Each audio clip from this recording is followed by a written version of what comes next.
What's going on, guys? This is Joe Tallarico, and you're listening to the Aha Moment podcast, where we dive deep into closing that mind-action gap of idea to execution and all the little nit and grit that's in between.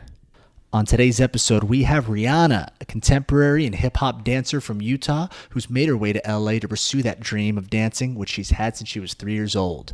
We'll get into such details as how having supportive parents can lead you either the right way or the wrong way, as well as the willingness and sight to try new things and realize that you can always improve yourself and focusing on the journey versus the end result. Check it out. All right, guys, I am here with Reanna, and we are going to talk today about her. She is a dancer, and she is just, making her way up, trying to make some moves. Heck yeah. Hello. So tell us a little bit about yourself, your background, what you do, what you're trying to do. I am 24 years old, about to be 25. That's crazy. I moved to Los Angeles. I'm originally from Utah. I moved at 19 years old, so 6 years ago in September, which is crazy. I am a professional dancer, professional teacher, choreographer, really trying to mark my statement with that more lately. But yeah, I just want to make my passion my life and do it every single day. So that's what I'm working on right now, just on the grind. Nice. Yeah. What got you into dancing to begin with? I have like the normal cliche story. I feel like every person says this, but I went to my cousin's dance performance when I was like 3 years old. And my parents literally have a video of just me in the hall or in like the aisle of the auditorium, and I'm just dancing to the girls dancing on stage, like not even watching the dancers, like just in my own little world. So literally the next year it was like, okay, Reanna needs to do something and be active. So they put me in dance, and I literally never stopped. Like I did not take 1 year off. I feel like a lot of people start and then they stop, but I just have literally been dancing since 3 years old. So it's a pretty basic story. Okay. 19's pretty young to just be moving out here. What were your parents' thoughts on moving out that young? I feel like if they would have known my thoughts, they would have never let me go because I literally knew nothing. I feel like you hear a lot of people, once you move out here, they're like, oh yeah, I used to come out here every summer and train and take all these classes and I had all these connections. But me, I had a mentor in Utah, and I trained with her for like 4 years, and I had pretty much done everything I could do in Utah, and I knew that dancing was what I wanted to do professionally. And so she was just like, you got to move to LA, me and one of my really good friends at the time. And so we literally found an apartment online and put our deposit down and moved out here. And wow. I'm really close with my family, so it still shocks me that they allowed me to do it, but I've honestly been like so blessed with two parents who have just supported me no matter like what dream I've wanted to do or accomplish. They just were like, okay, this is what you want to do, let's do it. I always say like the worst day of my life was when they left me in my apartment for the first time, because it was like, I feel like at that moment I was like, wow, like what did I just do? Like it's hard when you cut that tie and you're officially on your own. There becomes that like, damn, this just got real. I literally remember sitting on the floor. We had like no couches. We had my little kitchen table we brought from home, and I was writing my like first check for rent, and I was just like, wow, like this is what adulting feels like at 19 years old in another city. Like my parents are gone. I'm like literally on my own. I don't know. It's like exciting now to look back, but I remember I struggled for like I would say a year or so, just being like, okay, this is what I did and this is what I'm going to do. And I don't know. It's hard to find that initial grounding. If you knew now, or if you knew then what you knew now, and you were still in Utah, do you think you would have moved out? Or do you think you would have been like, I'm going to wait? I really don't think I would have. I say that all the time. I think I'm going back to like not really knowing a lot about LA is a blessing and a curse. I've realized within the years, I feel like it's a blessing because if I would have known everything I would have had to go through these last like 6 years, I think I would have been like, I'm good. Like, I'll wait. I'm chilling in Utah. But it's a curse too, because I feel like a lot of people had like a one up on me and have always had that because they've known more than I did. And like my first 2 years of LA, I feel like I just had a blindfold on and I was just like, okay, just kind of trying everything, like aimlessly going through it. So I'm grateful that I just kind of jumped in and came out here without knowing anything. Oh, for sure.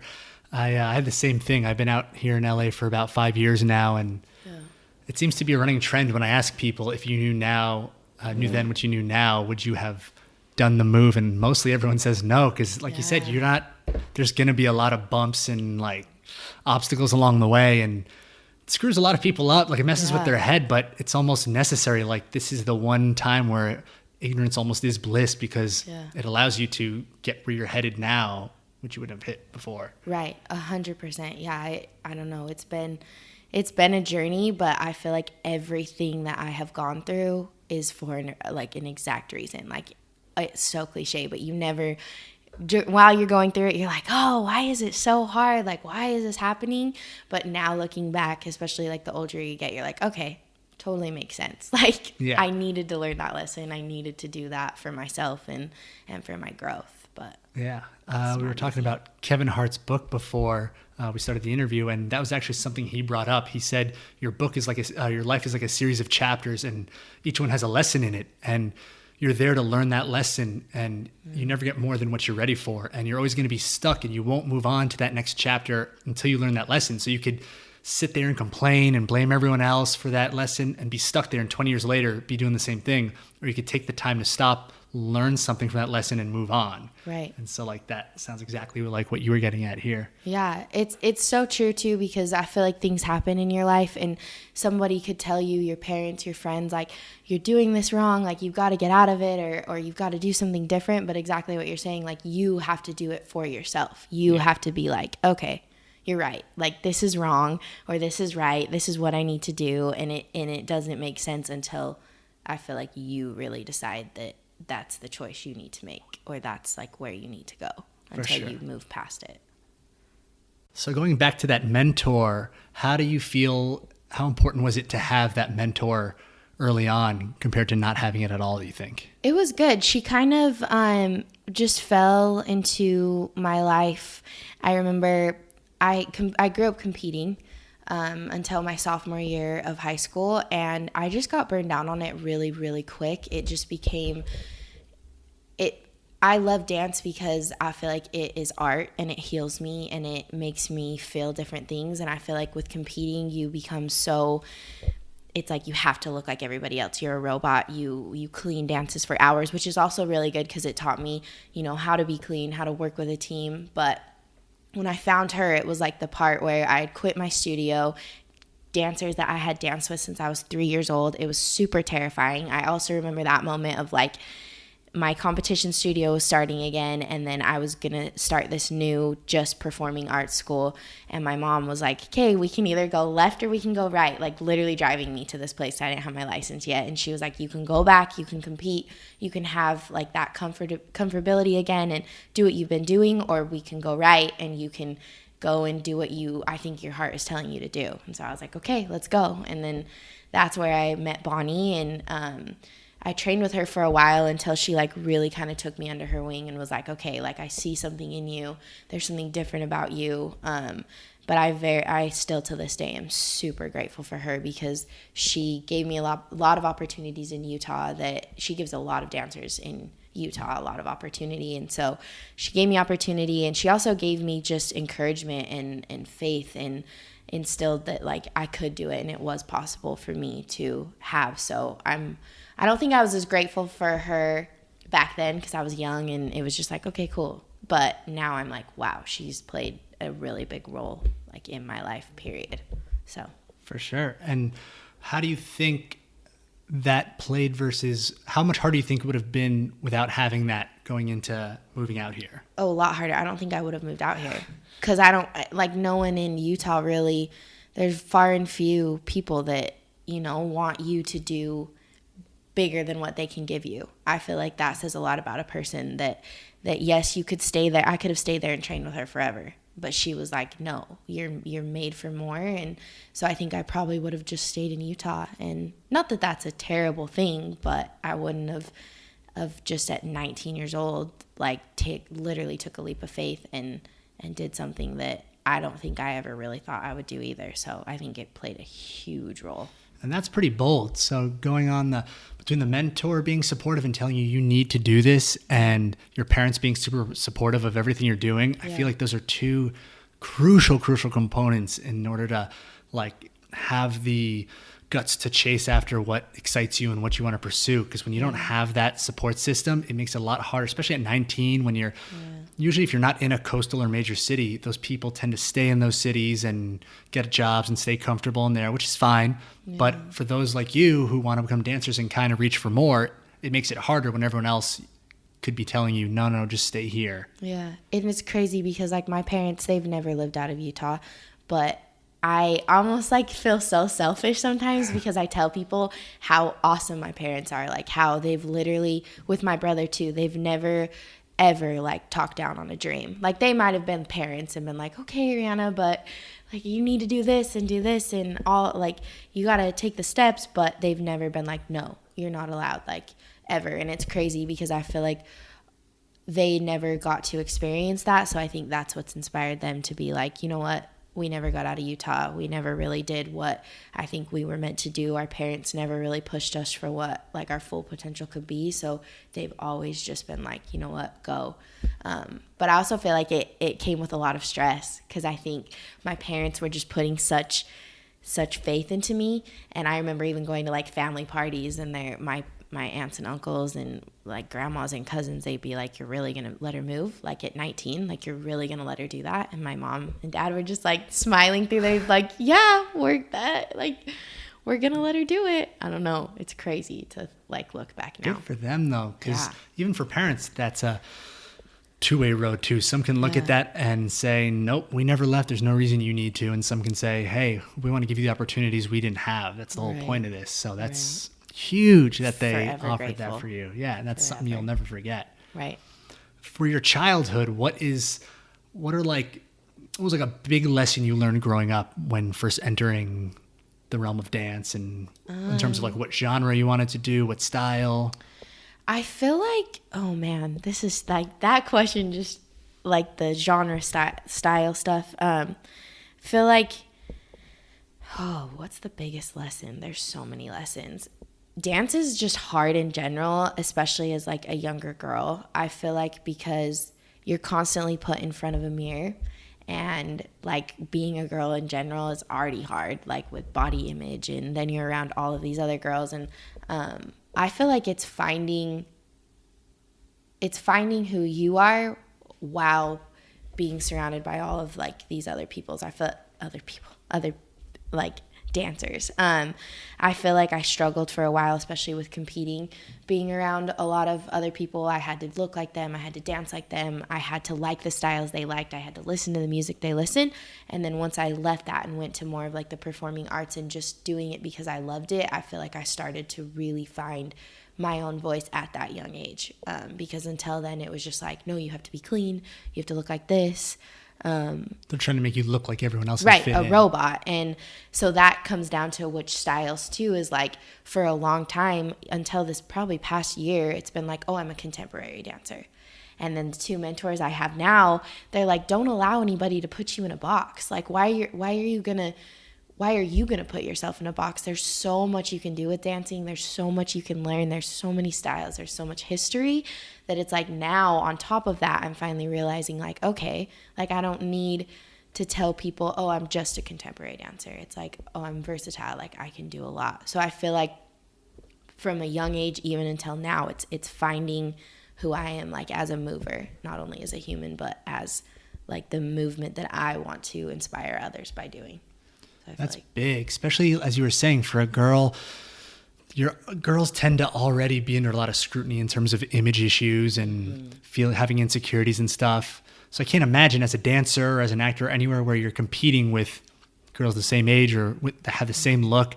How did you come across? Like, that's a hard barrier to break. Some people spend their whole lives not breaking that barrier of, I got to stop conforming to what they say and find my own voice. How did you, like, what was the switch or what were the steps that allowed you to overcome that? Yeah, I mean, I don't know if I would say I've overcome it, but I definitely feel like it's I don't know if anyone could ever.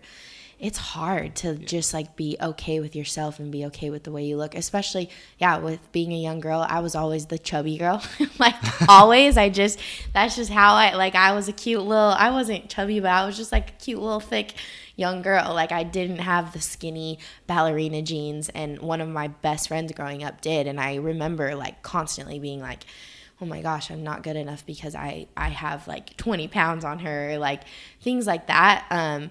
But I feel like it's just being okay with who you are and knowing that you're going to grow. And I feel like I've realized that, especially within the last couple months of just looking back at how far I've grown. It's like embracing every moment that you're in and being present and knowing that you're going to grow from there and that everything's temporary, and just realizing that, accepting it, and then just trying to be better the next day. I feel like everyone has to do that because you can get so caught up in like, but I'm not like that now, and I don't look like that now, and I don't look like her. It's just like, just breathe. Like you are who you are. You're where you need to be. You're how you need to look. And just, if you want to change something, work on it. And then every day, it's just an everyday thing. Like, I don't think it magically just changes. I feel like it's something that you are always working on. Sure. And I think you will always work on it throughout your entire life because you change so much year by year, week by week. It's like, it is definitely a process. I love the emphasis on that because it is a continual process. It's not one day you just wake up and all of a sudden you've changed and you're this confident person who separates themselves from the pack. It's you learn through experience and falling down and picking yourself back up and falling down again. And it might suck to go through that, but like we were saying before, if you can take those lessons and learn that like, yep, I'm going to fall down. I'm going to fall down like 30,000 more times. But if I can just figure out what it is I need to tweak and change and learn to embrace who I am a little more, that's going to be what stands out. It's not going to be staying quiet, huddling in a corner, trying to be like everyone else. So that's cool that you say that. Yeah. Is there any attribute or something as a kid growing up that allowed you to have that kind of strength? Like, did you have any insecurities when you were younger that you learned to mask or deal with, or like a skill that you've kind of developed that gave you the kind of that thick skin? I don't know. I feel like I've always kind of just been like a really like outgoing, loud little kid. I've been very lucky because I know a lot of my friends have like really struggled with self-confidence.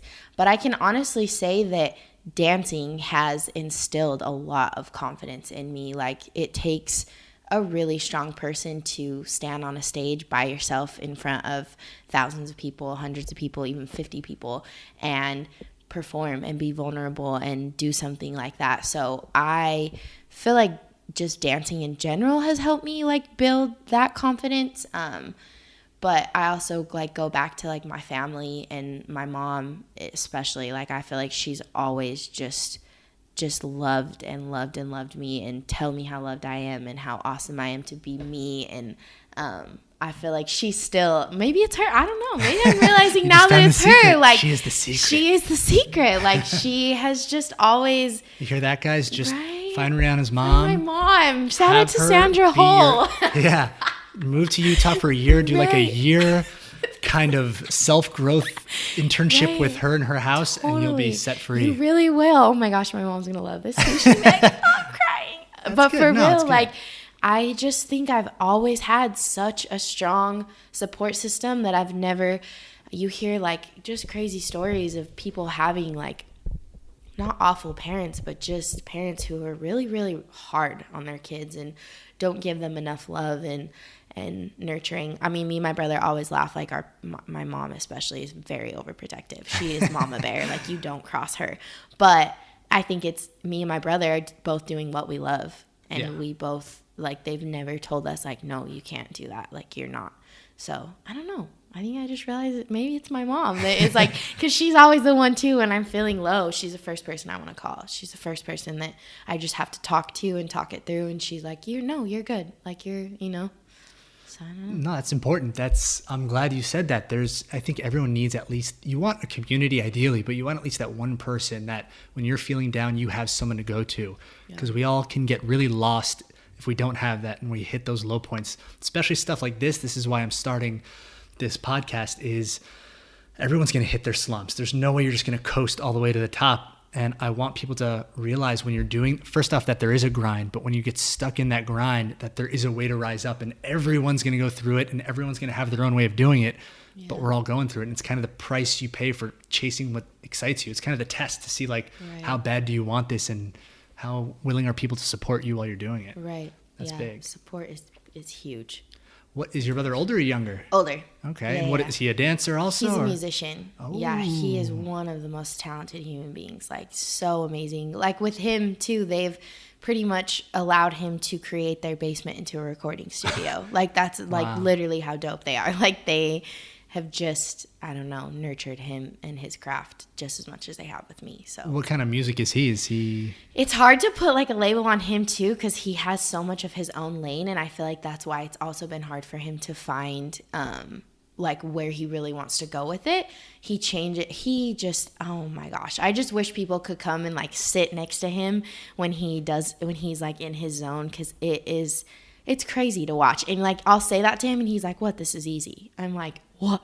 This isn't easy. Just the way he can mix, or he can literally hear a song for like 30 seconds and then just play it on the guitar. That's so cool. Or just hear something and just like start singing to it, or just create. Like he is a genius when it comes to music. So eventually I know he'll move out here. He has like, he taught there for a while, so he had a teaching job there, and it's just harder because he does have all this equipment, so he's got to find somewhere that he can like safely put it and have like a house where he can actually play and jam. So it goes a little deeper with that, but yeah, he's gonna be amazing. He is amazing. So you guys have a very artsy family. We do, and it's so weird because neither of my parents were in the arts. Like my mom danced for like, she's like, I was a dancer. She danced for a couple of years, but she's always said like, that's another thing is she's like, I don't know like really where you got your confidence from, because she's like, I would have the dance perfectly and then I would get on stage and like not know what I was doing. Okay. And then my dad is like, you know, a man's man. Like he fixes cars and he has his garden and he knows how to literally do like any repair in any house. But that could be what plays into your confidence is like that. You growing up seeing that this is a man that like knows what he can do and knows how to get it done, and you kind of emulate like if I'm going to need confidence, I need to know that I know what I'm doing and how to present it. And yeah, my dad is the hardest worker I know, and he's the sweetest human. Like he would take his shirt off his back and give you everything before he took anything. Like that's why it's hard too to find anybody to date, because I'm like, can't fix a car. You're you can't freaking right. Like you're not like my dad. Cool. Next, like it's hard, especially in LA. I'm like, these people are calling like AAA. They don't have jumper cables. Like it's like they don't know what to do. Like what? Like my dad could fix my car in 5 seconds. So they're very, very soft out here. That's something so soft. I come from Jersey originally, and my brother, my dad, they're pretty hands-on, and I'm just not. I'm more like my mom. Like I'm embarrassed to say that. Like I'm not a hands-on guy. So like when my girlfriend, she was having me put IKEA equipment together, I almost like have to overly step and be like, no, I can do this. Don't worry. Like this confidence where she was like, who are you? You can do this. You're sure you can do this? And I'm just like, I have to put it together. If I can't put together IKEA furniture, I'm nothing. I need this. Looks like you gotta go back to Utah. You can take a year from my dad. He'll teach you how to build cars, and then my mom, she'll just love the shit out of everyone, and then you'll be good. As I'm falling down and ready to cry from not being able to put anything together with your dad, she'll build me back up. She puts the Band-Aids on my wounds. I think we're gonna find a family business right now. Yeah, you got some between the musicians and them. Oh my God, it's crazy. It's cool. I think that's why I go home so much. People don't understand. Like, I love my family. Like, my family is my world. That's why, I don't know, and the older I get, the more they become that. You know, like, everyone always says this, but it takes getting taken out of a situation to be like, wow. See how good you have it. Right. Like, I really have it good. So. That's awesome. Grateful for them. Does that help you shape like, when you think about your end result, like, this is who I want to be, this is what I think that version of Reanna looks like. Mm-hmm. Do you already have the behaviors and attitude that person would have, that successful version? Are you working towards it? Like, what does that person look like to you, and how do you make sure you're learning towards that? Yeah, I mean, I think it's an everyday thing. I think the past couple of years I've like really struggled just with figuring out who I am, and it's hard out here to be who you are, but then be surrounded by so many people who want to tell you to be something different, especially in an industry where it's like you go to auditions and they're like, body conscious, be sexy. And I'm like, okay, like, I know I'm a pretty girl, but like, I also look like I'm 12, so I can't stand next to somebody who is 28 and looks like a grown woman. And, so I kind of lost track of the question, but yeah. What was the question? It was in terms of Just like so the type of many person tangents. you wanna become and how you shape your behaviors to become that person. Yeah, I definitely feel like it's an everyday thing, and I definitely feel like, they've been a big part of it. I always say, like, at the end of the day, I want to be able to take my dad to a Dallas Cowboys, like, front of the row game, and I want to be able to take my mom, like, and just pamper her, and my brother, like, I want to be able to take care of my family. So I feel like at the end of the day, when I look at who I am, they're definitely a part of it. But I feel like it's the same thing. It's an everyday, okay, one day I feel this way, and then the next day I'm like, nope, I don't like that attribute. I'm going to change it, or I don't know. But I also feel that I used to look at that as a struggle, but I also feel like I'm learning to love that process. I'm learning to love that you don't have to be the same every day, and your answer doesn't always have to correlate with the one that you said the day before. I feel like I like the fact that in becoming yourself, you can change your ideas just like that, and your thoughts of who you are, Hear that, anyone listening in? That's huge advice. Take note of that, especially if anyone younger is listening in. Yeah. It's a process. Don't people focus so much on the end result, but the journey, number one, is going to be the longest part of it because it's always continuing. And how many stories do you hear of people that reach their success and it's just more of the same? Like if you didn't work on yourself throughout that process, you're just going to be more exaggerated version of whoever you are. So if you're insecure and you got successful, you're just going to be even more insecure. It's embracing that journey, as you said, and learning to realize that, oh, I like this process because it's turning me into a better person. That's what's going to make it all worthwhile. Yeah, for sure. I think the training program I'm a part of right now has helped that too, because they've brought in a lot of people that we look up to as dancers, and like a Justin Timberlake dancer who just did his 2020 world tour, and Justin Bieber, and all of these things. And they all talk about, yes, this was my goal. Like, I wanted to dance for Justin Timberlake, but then once I got it, it's like, okay, what's next? And then you realize you missed all of the process of getting there, that you weren't enjoying it because you were so focused on that end result, instead of being like, okay, I'm like ready to get my hands dirty and really grind. And so it's cool now because I feel like I'm finally, like, I get excited to like go down in flames in classes, and especially in our training, right? I'm like, I like it. It's fun because you feel so much growth when you stop and you actually start succeeding in the things that you're like, whoa. Like, if you would have told me at 19 years old I was going to fall in love with hip hop, I would have been like, you're funny. Like, I like doing it, but it's not something that I love. And now I just like can't get enough of it. So yeah, it's enjoying the process and enjoying the grind of it, because if you don't, you're just going to get to where you want to go and be like, wow, I just wasted how much time just so worried about getting here, and now I'm here, and now it's like you want more. You always are going to want more. Always going to be hungry. Right. So you have to just enjoy it as you're going through it, I think. For sure. Describe the life of a dancer a little bit for anyone who either is curious to even know what your typical day looks like, or someone who is a dancer or wants to be a dancer. I know it's going to be different for all styles, and everyone's going to have their own experience, but what's the typical grind like in terms of, I guess first you could start with what do you envision as your ultimate goal for yourself, and what's like a somewhat standard process you have to go through to get to that?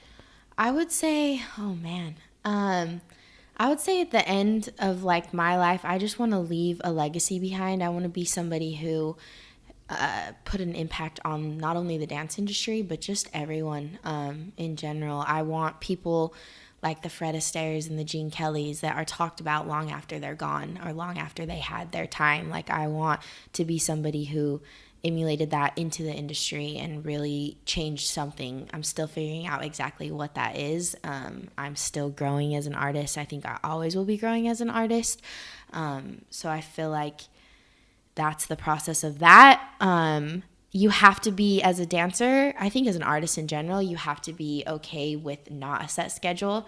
I think that's why a lot of people don't like it, because you wake up on a Monday sometimes and you don't know what you're going to do that week. You don't know if you're going to make any money. It's like, okay.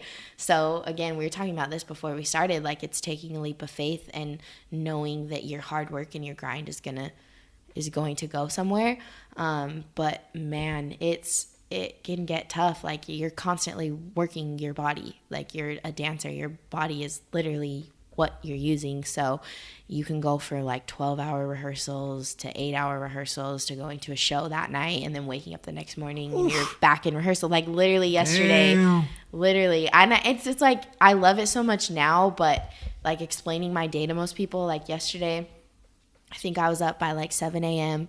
I had a 3-hour rehearsal. I had a tech, and then went to, I actually freestyled with a couple of my friends, just like in my apartment, just training on our own. And then went to a 3-hour rehearsal, drove straight to a show, was at the show till 3 a.m. and was like dancing, like full dancing, also freestyling, networking. Went home, was in bed by like 4 a.m., 5 a.m. and then get up. Right. I need to take a nap right now. I didn't even go through that, but just hearing you say it, I'm tired already. I feel spent.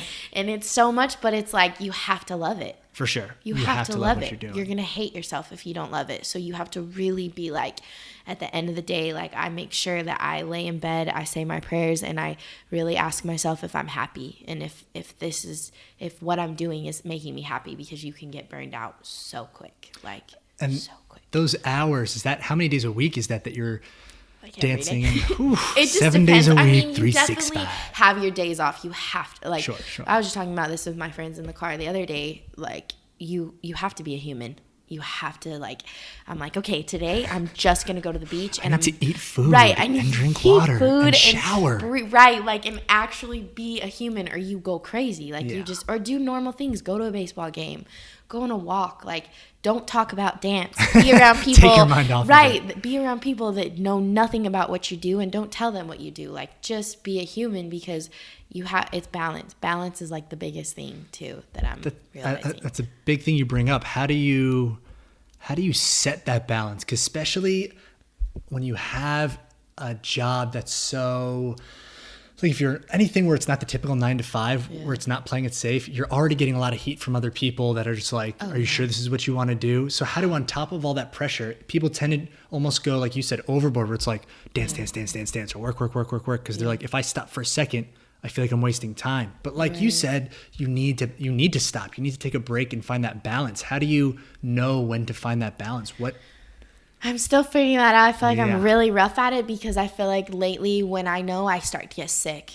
Okay. And I'm like, that's bad. Right. Like, literally, I feel my body. Like, I can feel the sore throat. I can feel, like, not right now, but like, I can really start to feel just my mind wandering when I'm in training, or when I'm like at a show. Like, I'm not enjoying the moment. I'm just like tired. So I feel like but I'm trying to figure out signs before that, so I don't have to get to that point. Sure. So I can be like, okay, I'm getting tired. Like, listen to my body, listen to my intuition, take a step back, and just, be a human, because it can get really, really, really rough. But I feel like it's just listening to yourself, like listening to that voice inside your head that we all ignore all the time. I think it is so important, and I'm learning that more and more. Like, you have to listen to your body, you have to listen to your heart, your soul. Like, if you're tired, you're tired. Don't push yourself. Like, yes, you need to be like, go, like, tired, don't sleep, need the work ethic. Get up you at 7 a.m. Right, but you also, like, you need to chill out. you need to chill out. I have to tell myself that, like Reanna, because I'll go to the beach and will find myself like, oh, I should just be like freestyling right now. I should be choreographing. I should be on my phone, like answering emails. But I'm like, no, you need to be here. You need to be present. You need to chill, like literally chill. Let me get chill tattoo on my, just get that arm. Straight across. Yeah. Right. Chill. What do I need to do? Let me check. Right. Chill out. Okay, cool. And so let's move on to goal setting then. How do you you might have your own style of doing this. I don't know if like you look at your year ahead and then break it down into months, into weeks, into days. How do you map out your goals and make sure that you're always progressing versus just like, we'll see what happens tomorrow? Yeah. I'm obsessed with that. Okay. Like, do you have a certain like structure? Like, here's what I do. I look at the year. Here's my year-end goal. Now, splitting it up in 12 months. How do we get closer to that? Splitting it up into weeks. What's your? I mean, I've tried to become more like that, like with breaking goals down. But I mean, I literally have OCD. I have a planner. I have like 3 planners. I have a journal.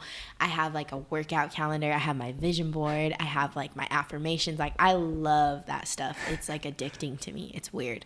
But I found a lot, you have to put, I feel like numbers help with your goals. You have to put a date.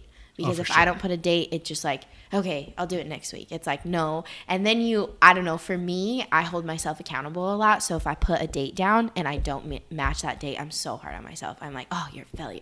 So I feel like with me, dates work. I do check in monthly. I check in weekly. Every Sunday I write in my journal.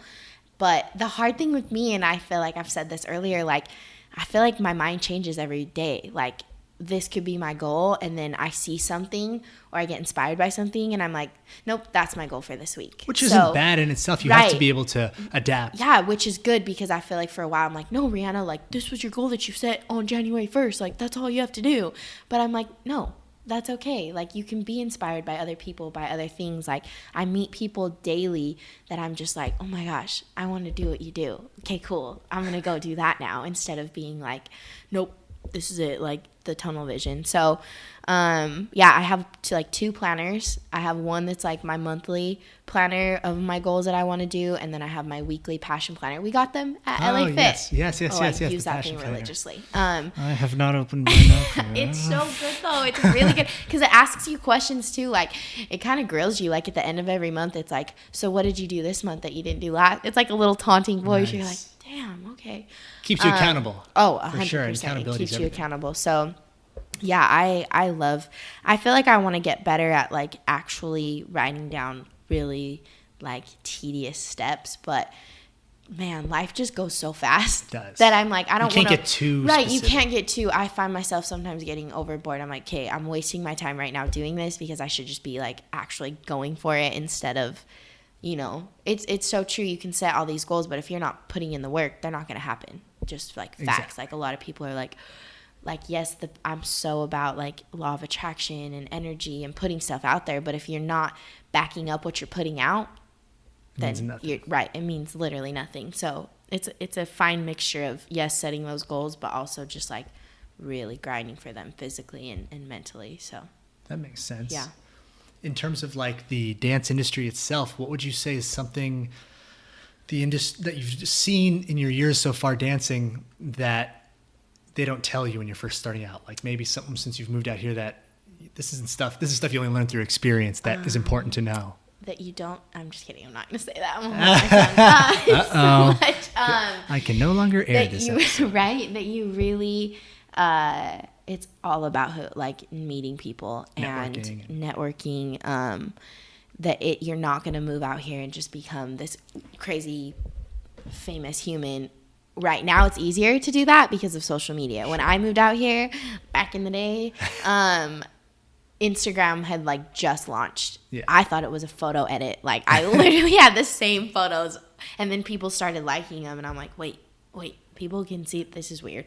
But now I feel like, yes, it's easier to become like famous or whatever, social media famous where you're at, and then move out here and be able to do it. But I feel like no one ever tells you it is a grind. Like it's not easy, because now, especially with social media, you see everybody's happy part in their life. It's saturated too, though. Yeah, there's like a film over it that it's like, oh, this is my life, and I'm at the beach, and now I'm doing this, and everyone makes everything look so good, but no one like shows you the tough stuff and the stuff that you actually have to go through. So I feel like just how hard it would be in general. No one told me that because I didn't know anything. I was like, cool, I'm going to move out to LA and become famous. The grind is always, no matter what job you do, is so much harder than you think. So much harder. And I like that you said that, because I usually get to that point of like, you see the highlight on Instagram. We could even look at like your profile, for example, and you could see like, oh, here's her dancing on the late night show. Here's her dancing at Carnival and all these great things. And you could, someone else who, let's say, is in the industry with you could look at that and say, damn, look at that. She's booking everything. She's doing so good. Oh, yeah.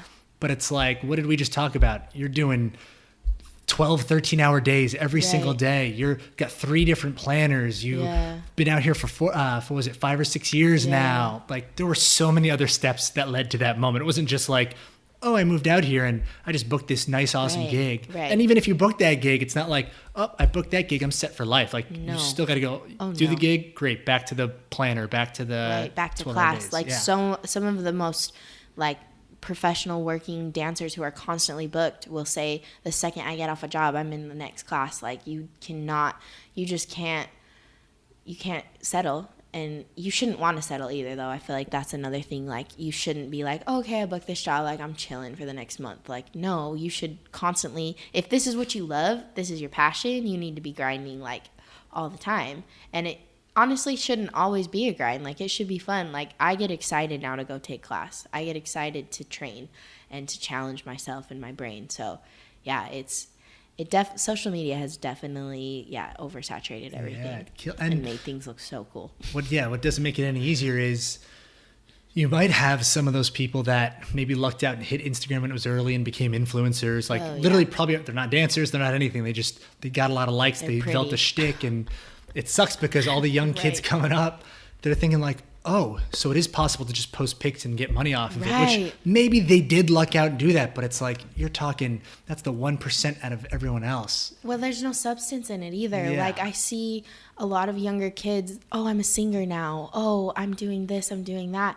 But do you really like it? Or are you just doing it because you saw the next person do it and they got 1,000 extra followers? Like, are you really, I don't know. That's the other thing with the dance industry that's like, really talked about lately is the hype of things. Like, everyone is riding the wave of like choreograph to the popular song and get 1,000 views, and then it's like, yes, that's great, but in a year that's irrelevant. Yeah, they're gonna so it's like, it. What are you doing? That's especially what the training program I'm in right now, that's what they like instill in us, is like, you've got to have substance behind your movement. You've got to know what you're doing. You've got to know your history. You've got to know like all of these different styles, because that's going to last you. That's going to create longevity.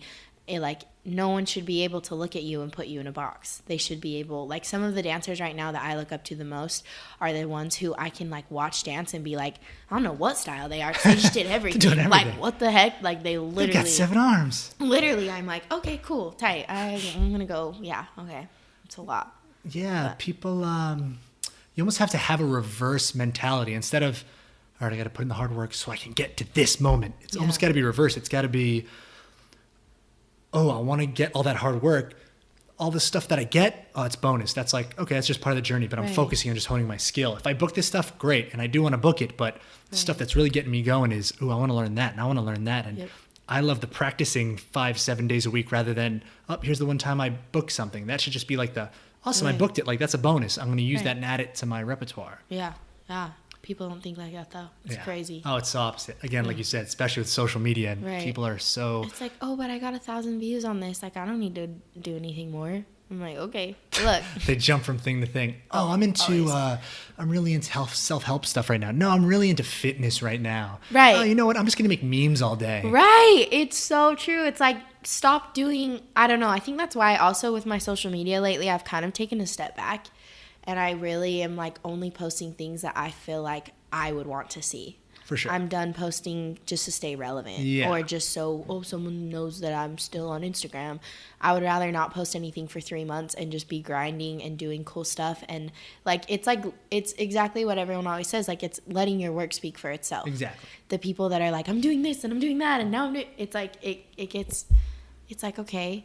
But are you doing this for us or are you doing this for you? Like, are you happy while you're doing it, or are you just booking this job so you can tell all your friends that you booked this job? I always make a joke reference because I come from a fitness background. It's like at the gym, too. All the guys who are huge, they'll wear baggy clothes. They're in hoodies because it's like, when you're huge, you don't have to show it. Like, you're just huge. You don't have to be like, I'm huge. Yeah. Right. Yet the guys who are wearing cutoff T-shirts and tight shorts and all this stuff are the guys that want to be huge. It's like you're spending so much time on the superficial stuff while the guys who are getting results are grinding out. Like, that's the difference. It's that reverse mentality we were just saying.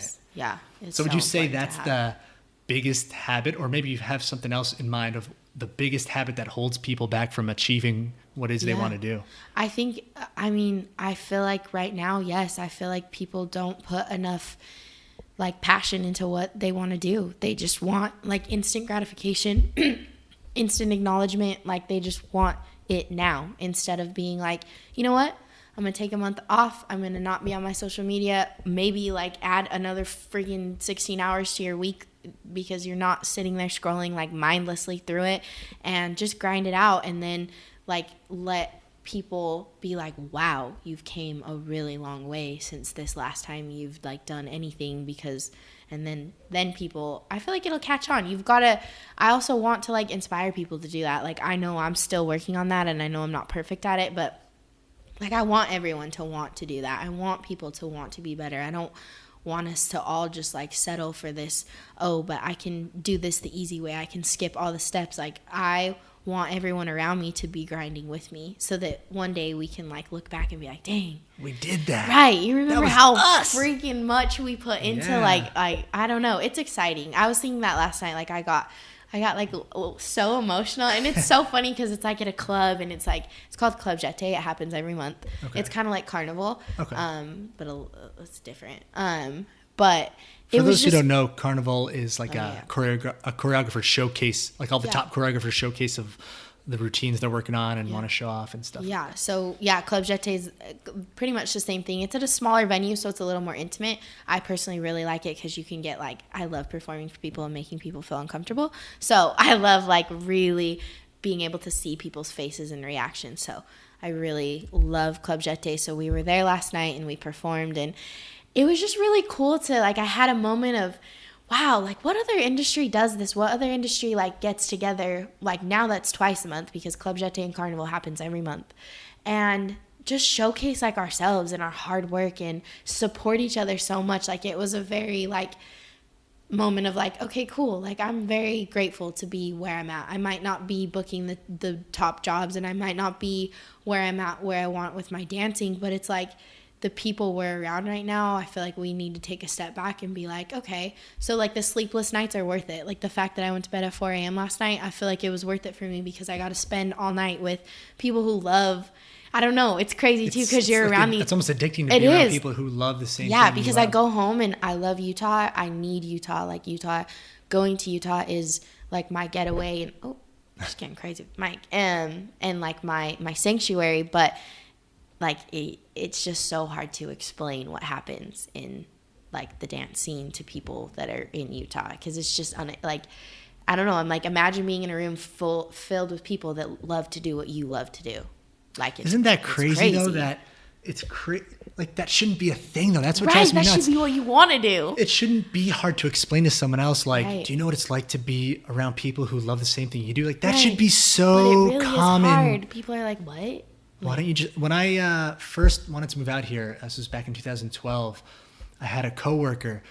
I couldn't believe this was her answer. She was like, oh, why do you want to move out there? I said, because like the world's too small to just stay in one place the whole time. And she said, but you have everything you need here. What could that have? It's got everything you need here. And it, like, I didn't even respond, because in my mind it was like, the fact that you're asking that just shows how you're not letting yourself be open to the possibilities. Yeah, I've realized that I have to stop like trying to explain a lot of things to people, because in the end it just like frustrates me. So like, my worst, I hate when people are like, oh, what do you do? I'm like, oh, I'm a professional dancer. That's cute. What else do you do? When does that dream end? When do you actually I'm like, do something? No, like, that's what I signed up for. I put my name on it. Like, I'm doing it. Like, I'm not going to give up. Like, I don't know. I'm not a plan B person either. Like, everyone's always been like, oh, so like, are you going to, like, what are you going to do after? I'm like, well, no, this is my after. Well, your body's not going to be able to dance. Right. But do you know how many people like are so successful just being creative directors after their bodies can't move anymore, or they have assistants to show what, like, you know what I mean? There's just so many avenues, right? That it's like, why am I going to fight for my dream for 10 years and then be like, yeah, then I'm going to go back to college and just work 9 to 5. Like, no, it's not. I don't know. People, just small-minded people, I have a hard time with. And what they don't realize is they think for some reason there's this higher risk assessment with like what you're doing versus what they're doing. Technically not.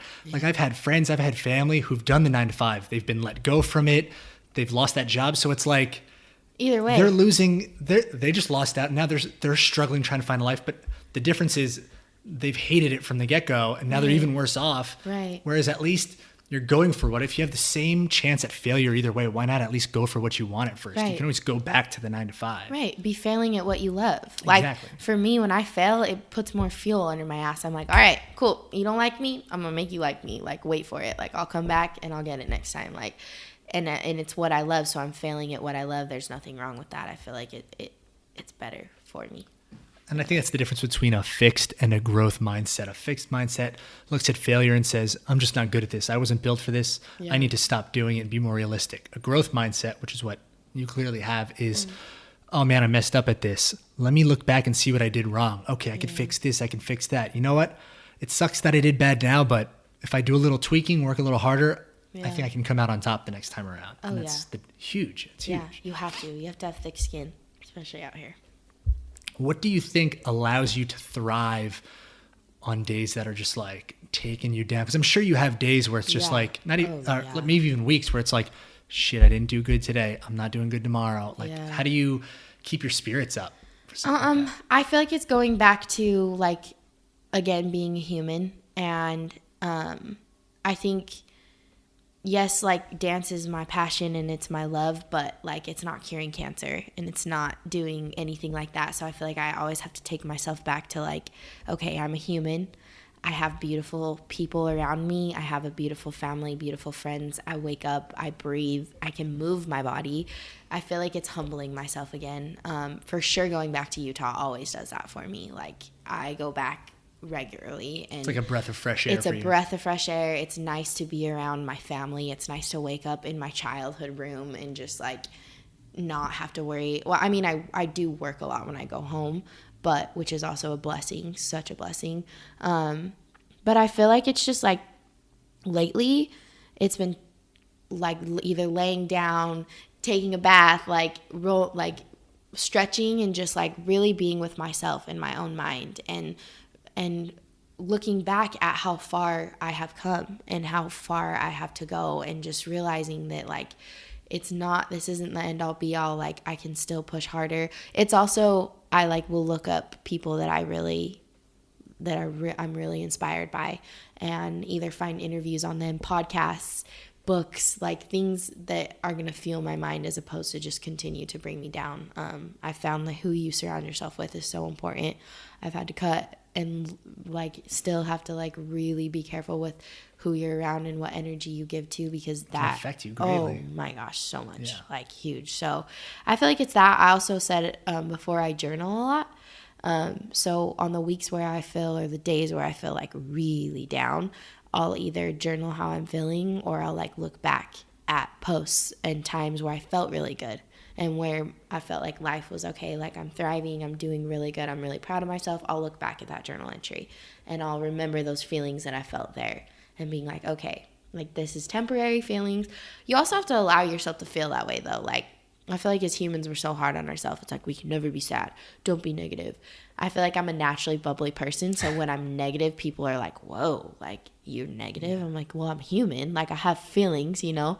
So I feel like it's allowing to, just like how we said, like, moving past things. Like, you have to allow yourself to feel those things and learn from them. Because I feel like then the next time I get back in that mindset, I can be like, okay, I've been here before and I can get myself out of it. It gets a little easier each time it happens. For sure. For sure. Yeah, there's different scales of all of it. So yeah, I believe we underestimate what we can do in 10 years and way overestimate what we can do in a year. So kind of like what we were saying with how people want it fast, a lot of people think they're in such a rush where it's like, I need to get this done. Why isn't this happening yet? Why have I not done it? And they don't realize, like, it's a grind. Like, yeah, you might not get it the first year, but in 5 years, 10 years, you might look back and realize, wow, I needed to put in a solid 5-10 years to now look back and get to where I actually wanted to be. It's not a 1 year trick. For sure. For a while, I was, like, embarrassed to tell people I've been in LA for 6 years. Like, it was, like, embarrassing to me. And I'm like, lately I've been like, why?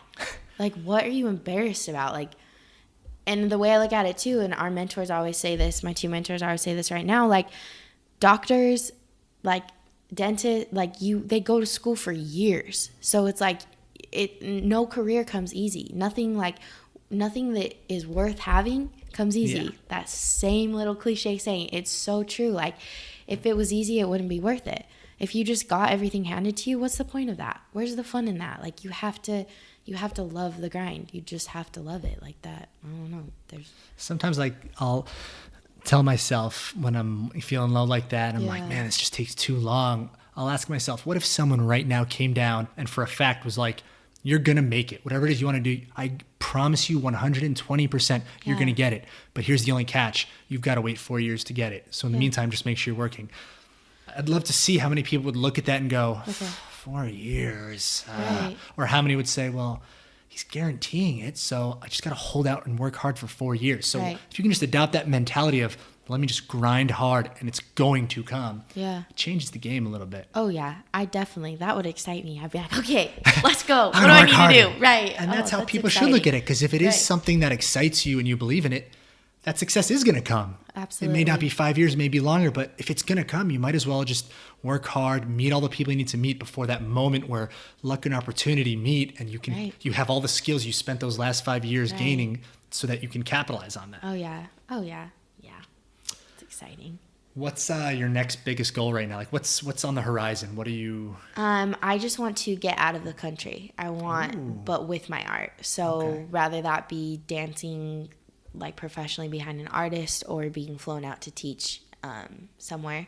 That's like my number one goal right now, which I feel like I'm pretty close. I feel like I'm putting in the work, so it's bound to happen. Also, even just I've never been on the East Coast. Like, it's crazy. As a Jersey boy, you gotta go. No, I've never been to New York. I think I'm gonna, like, either way make myself like do it for myself. Maybe my 25th birthday, that'll be like my treat. Go to New York and just like spend a week out there and take class and just really. I'm very interested in like the culture of where everything came from too, and like hip hop obviously is heavy from New York, and I would love to go out there and just go to like clubs and it's just more, especially if you're interacting with other dancers, it's just more skill sets. Like, ooh, I'm gonna incorporate what she's doing. Ooh, I like what he's got. Right, yeah. It's I just want to be. I don't know. I think that's why I love LA so much. Like, obviously, I probably if you asked me, I would choose to live in Utah just for like the scenery and but it's so cool that every day like I'm engulfed in what I love. Like, literally North Hollywood is the epitome of every dancer. Like, you can't walk down the street and not run into like 3 of the people you know. But I don't know, I think we take that for granted. I think, why not? If you're gonna do something, be surrounded by the people that are doing it with you, that it only pushes inspire you. Right. Like, it's super cool that that there is like a little town like North Hollywood that just has every dancer. That's what's interesting about LA. It's such a crazy mix of people, and everyone's story is so fascinating. That's why I love doing these interviews and hearing, because everyone has such a unique, especially if it's friends of mine. Like, I always end up learning something big I didn't know, and I'm like, damn, I didn't know about them, but now that completely makes sense as to why they behave the way they do. Yeah, totally. Final question. This is what I like to kind of close on. It's the mind-action gap. It's in your case, it's from I want to be a dancer to I'm actually taking the steps to be a dancer. We were kind of covering this where how many people right now are saying, I want to be a dancer. Oh, I'd be so good at it. But then a week passes by, it's too hard, excuses. Yeah. What is your one piece of advice you can give to someone that's stuck and not making that transition? To just get them going, to just kind of like, I heard her talk. What can I do? Oh, man. I feel like it's going back to remembering why you started. Going back to your roots, remembering. I always think of like, and I get like so emotional when I think about this, but I think about like that 3-year-old little girl in me that just like knew. Like, it's crazy to think that like at 3 years old, I like couldn't sit still. Like, I just wanted to dance. That's all I wanted to do. I think about the little girl who like dreamed of every single day of just being like that person and being someone. So I think it's tapping back into your roots and like really digging deep into why you started and why you want to be the person you are, because like your why is so important. That's what's going to keep you going. That's what's going to get you to where you go. So yeah, I feel like it's digging down into your roots and just really remembering why you started and remembering like how far you have to go. Perfect. Say that. Hey. Rihanna, thank you. Thank you. So fun. Good having you. I could talk forever. Yeah, of course. Maybe we'll do a second round. What I eventually think I want to do is, because my goal with this is to get people while they're on their grind, but pursuing what they love, so people can see the behind the scenes. You know, it's easy to talk once you've already had the success. I want to bring on the people that they're in the middle of it. Like, this is Yeah. real. Like, they're putting a day in, and look how much energy and focus they still have. And Yeah. I'm hoping to get follow-ups where you guys, once you guys make it, because you will make it, Hey. bring them on and say, damn, she's back for round 2. You know what that Right. means. Cool. And just see how it all came full circle. So I can't thank wait. you for that. That will be a good day. Well, Cool. there you have it, guys. Everything from having a supportive family to knowing what you want, specifically planning it out, but giving yourself the breaks. We got a lot of good pieces of knowledge in here. So hopefully it takes you guys to the next level. Yep. Thank you. Thank you. Thank you so much, guys, for listening. And if you haven't already, be sure to subscribe to us on iTunes and Stitcher, as well as leave us feedback and comment on what you'd like to see, what kind of guests, what kind of topics and information you'd like to hear. And I will do my best to cover all of that and get those guests on for you. Thank you, guys.